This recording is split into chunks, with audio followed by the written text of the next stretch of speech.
माननीय वित्त मंत्री के द्वारा अनुपूरक बजट, द्वितीय अनुपूरक बजट जो 4,833 करोड़ 39 लाख लाया गया है, जबकि यही सरकार ठीक कुछ दिन पूर्व प्रथम अनुपूरक बजट, माफ कीजिएगा, प्रथम अनुपूरक बजट 4,833 करोड़ 39 लाख का लाया गया था और आज पुनः वित्त अनुपूरक बजट जो कि 11,697 करोड़ 45 लाख की राशि लेकर आए हैं।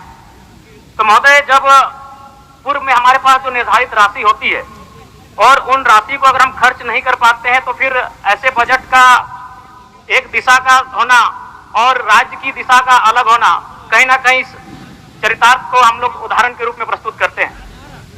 महोदय, बजट की सार्थकता तभी आम व्यक्ति को समझ में आएगी जब एक गांव का सबसे गरीब व्यक्ति, गंगवा की पत्नी गंगिया, अपनी गठरी में बाजार के बजट को रख पाई। आज तमाम माननीयों ने, हमने भी सोचा था कि पक्ष की तरफ से विषय को रखा जाएगा, विपक्ष वाले तर्क को प्रस्तुत करेंगे और इसी बीच में एक नया नवेला युवा सीखने का कार्य करूंगा।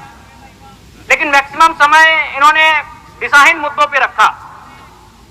तो मैं, चूंकि मैया सम्मान योजना मूल बिंदु रही, केंद्र बिंदु रही, किसी ने उसे सम्मान कहा, नारियों का सम्मान कहा, महिलाओं का सम्मान कहा, हम लोग भी महिलाओं के सम्मान के पक्षधर हैं। हमारे एक भाई कह रहे थे कि 2,500 रुपए की राशि जब एक स्कूल कॉलेज में पढ़ने वाली बहन को दिया जाएगा तो उससे वो स्कूल कॉलेज कागज, कॉपी, कलम की सामग्री लेगी। मैं कहना चाहूंगा, अगर आप उसे स्कूल कॉलेज जाने से पहले अगर 2,500 रुपए देंगे तो उसे आप निकम्मा और आलसी बनाएंगे। यदि आपको उस राशि को देना है तो उसके स्कूल कॉलेज जाने के बाद दीजिए, स्कॉलरशिप के रूप में दीजिए। मैं आज पुनः कहूंगा, क्योंकि आप सत्ता पक्ष में हैं, आप संभवतः अपने इस विषय को बचाएंगे, आप अपना पक्ष रखेंगे कि आपने मैया सम्मान योजना एक महान कार्य किया है। लेकिन मैं फिर कहूंगा, 18 साल, 25 साल, 30 साल की लड़कियों को जो आप फ्री में 2,500 रुपए दे रहे हैं, आप उनकी प्रतिभा को हनन कर रहे हैं, आप उनकी प्रतिभा को नकारात्मक दिशा में ले जाने कार्य कर रहे हैं। महोदय, मैं इसे आप स्कॉलरशिप का रूप दीजिए। आपको 2,500 रुपए देना है, स्कूल से पहले देंगे ना। मैं कह रहा हूं, मेरी भी सैकड़ों बहनें हैं गांव में, अगर आप स्कूल जाने से पहले 2,500 रुपए के हाथ में देंगे, उस पैसे को वह गलत कार्यों में, गलत नहीं कहेंगे, कुछ ऐसे कार्यों में खर्च करेंगी जो लुभावनी हो। स्कूल जाने के बाद, अटेंडेंस के बाद अगर आप देंगे स्कॉलरशिप के रूप में तो वो बहन स्कूल तक जाएगी। दूसरा सवाल और एक महत्वपूर्ण विषय महोदय, एक मिनट, माननीय सदस्यगण, सभा की सहमति हो तो सदन की कार्रवाई समाप्त होने तक समय बढ़ाई जाए। बोलिए, अब समाप्त करिए।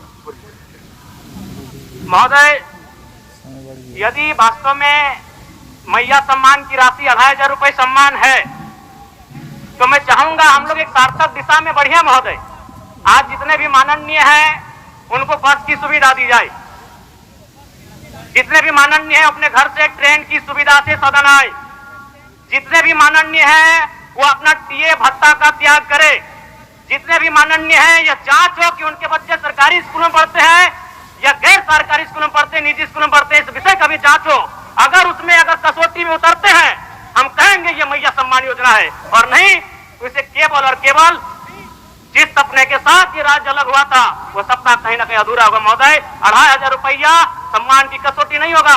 सम्मान तभी होता है जब समानता से आता है, समानता है तभी सम्मान है। अगर समानता नहीं है महोदय तो किस सम्मान की आप बात करते हैं? महोदय, मैं पुनः कहना चाहूंगा, महोदय 30 सेकंड 45 सेकंड का समय चाहूंगा। आदरणीय प्रधानमंत्री रहे, सीजीएल का मामला अभी भी गर्म है। यदि सरकार को लग रहा है वो साथ सच्चे हैं तो सांच को आंच क्या करा लीजिए जांच, सांच को आंच क्या करा लीजिए जांच। और अब कब तक बहाना दीजिएगा कि ये विपक्ष की साजिश है? विपक्ष के सारे पे छात्र सड़कों पे नहीं है, सपने टूट रहे हैं, सपने नेस्तनाबूद हो रहे हैं, इसीलिए छात्र सड़कों पर है। और याद रखिएगा, उनके सपनों के बीच कोई आएगा, पहाड़ आए, दरिया आए या चट्टान आए, छात्र टकराएंगे। महोदय, मैं फिर कहूंगा, यदि आप सच है तो सच को आंच क्या कराइए जांच, सीजीएल की जांच हो। मैं पुनः कहूंगा, खतियान आधारित स्थानीय नीति, विस्थापन नीति पुनः समीक्षा करते हुए लागू कैसे हो उस दिशा में बढ़ना चाहिए। और महत्वपूर्ण विषय महोदय, मैं ये कहना चाहूंगा, हो गया माननीय जयराम कुमार जी, हो गया। धन्यवाद महोदय। सरकार के उत्तर।